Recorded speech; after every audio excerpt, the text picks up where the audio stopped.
जम्मू कश्मीर में एक बार फिर आतंकियों ने टारगेट किलिंग को अंजाम देकर घाटी का माहौल दहलाने की कोशिश की है।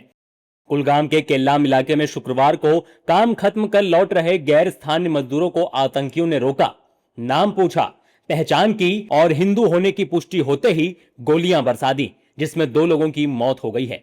कुलगाम में शुक्रवार रात करीब 8:30 बजे आतंकी हमला, 2 गैर स्थानीय मजदूरों पर कई राउंड फायरिंग, छत्तीसगढ़ के रहने वाले मजदूर दीपक की मौत, दूसरे मजदूर भूपिंदर की जीएमसी में इलाज के दौरान मौत।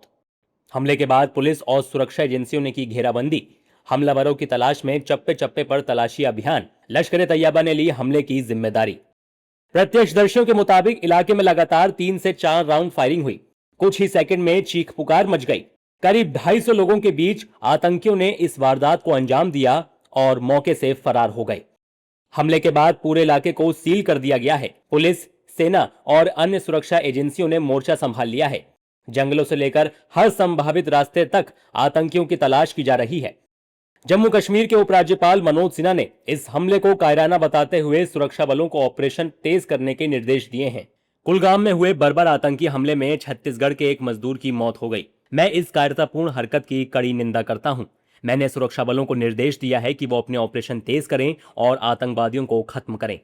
जम्मू कश्मीर पुलिस और सुरक्षा बलों ने इलाके की घेराबंदी कर दी है और दोषियों को सजा दिलाने के लिए ऑपरेशन शुरू कर दिया है।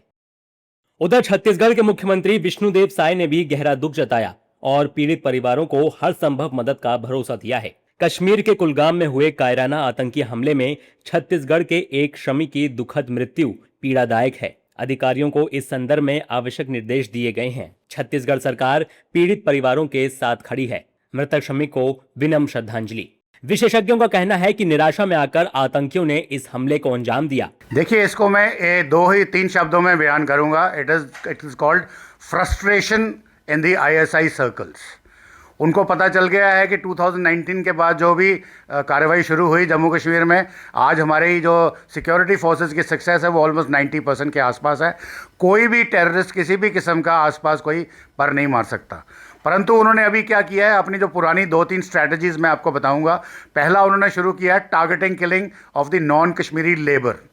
दूसरा उन्होंने जो किया है वो है उनकी रिहैबिलिटेशन पॉलिसी, जो स्लीपर सेल को भेजा है पीओके से या पाकिस्तान से विद द जेन्युइन वीज़ा के साथ में प्रॉपरली अपने रिश्तेदारों के पास आके रह रहा है और वो लास्ट मोमेंट पे आकर के उनके इशारे पे ये काम करता है।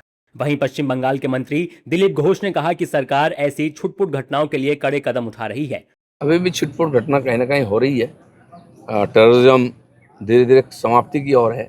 ये जो माउंट टेररिज्म था हमारे बंगाल की जंगल महल क्षेत्र में, आंध्र प्रदेश में, छत्तीसगढ़, उड़ीसा, महाराष्ट्र क्षेत्र में, वो ख़त्म हो गया लगभग। लेकिन जो दुर्गम क्षेत्र है कश्मीर जैसा जगह, अभी भी कुछ कुछ कहीं ना कहीं छुपे हुए हैं। कभी कभी इस प्रकार प्रयुक्त करते हैं, तो सरकार कड़ाई से इसका मुकाबला करेगा। घाटी में टारगेट किलिंग की यह वारदात एक बार फिर कई सवाल खड़े कर रही है। क्या आतंकी फिर गैर स्थानीय लोगों को निशाना बनाकर डर का माहौल बनाना चाहते हैं? क्या घाटी में शांति बहाल होने की कोशिशों को पटरी से उतारने की नई साजिश रची जा रही है? फिलहाल सुरक्षा बलों का पूरा फोकस उन आतंकियों तक पहुंचने पर है जिन्होंने इस कायराना हमले को अंजाम दिया।